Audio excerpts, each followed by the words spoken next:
ഒരു സ്ത്രീയുമായിട്ട് സംസാരിക്കുന്നു, ഒരു സ്ത്രീയുമായിട്ട് സംസാരിക്കുന്നു, ഫ്ലേർട്ട് ചെയ്യുന്നു എന്ന് തന്നെ ഇരിക്കണം, ഫ്ലേർട്ട് ചെയ്ത് സംസാരിക്കുന്നു. അതുകൊണ്ട് ഫ്ലേർട്ട് ചെയ്യുന്നത് ഇന്ത്യയിൽ നിരോധിച്ചിരിക്കുന്ന കാര്യമാണോ? ഒരു പെണ്ണ് പറയുകയാണ് എന്നോട് ഈ രീതിയിൽ സംസാരിക്കാൻ പാടില്ല എന്ന് പറഞ്ഞതിന് ശേഷം അയാൾ വീണ്ടും മെസ്സേജ് അയക്കുകയാണെങ്കിൽ അത് സ്റ്റോക്കിംഗ് ആണ്, ശല്യപ്പെടുത്തലാണ്, അയാൾക്കെതിരെ ക്രിമിനൽ കേസ് എടുക്കാം. സ്റ്റോക്കിംഗ് ആയിട്ട് തന്നെ കൂട്ടി, അയാൾ ഒരു ത്രെട്ടായിട്ട് തന്നെ കൂട്ടി അയാൾക്കെതിരെ കേസ് എടുക്കാം. അത് നമുക്ക് സഹിക്കാം, അത് നമുക്ക് സമ്മതിക്കാം. ഇത് ഒരു പെണ്ണിനോട് സംസാരിച്ചാൽ എന്താണ്? ഒരു പെണ്ണിനോട് 100 പലരോട് സംസാരിച്ചാൽ എന്താണ്? ഒരു 100 പെണ്ണോട് സംസാരിക്കട്ടെ.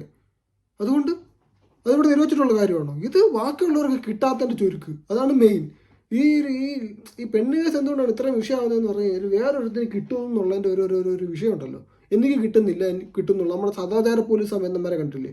വേറെ ഒന്നുമല്ല, അവന് കിട്ടുന്നില്ല, വേറൊരുത്തിന് കിട്ടുമ്പോൾ കിട്ടുന്ന ഒരു ചൊരുക്ക്, ആ ചൊരുക്കാണ് ഈ കാണിക്കുന്നത് മുഴുവൻ. അതാണ് ഈ പെണ്ണ് കേസ് ഇവിടെ ഈ കേരളത്തിൽ ഇത്രയും പച്ചപിടിക്കാനുള്ള. കേരളത്തിൽ നമ്മുടെ പോലത്തെ ഈ ലൈംഗിക അരാജകത്വം ഉള്ള എല്ലാ രാജ്യത്തും പച്ചപിടിക്കുന്ന ഒരു സാധനമാണ് ഈ സാധനം. കാരണം ഒരുത്തനും കിട്ടുന്നില്ല, വേറൊരുത്തനും കിട്ടുമ്പോഴത്തേക്ക് അവനെ ഇല്ലാതാക്കാനുള്ള ഒരു ഇതുണ്ടല്ലോ, ത്വര.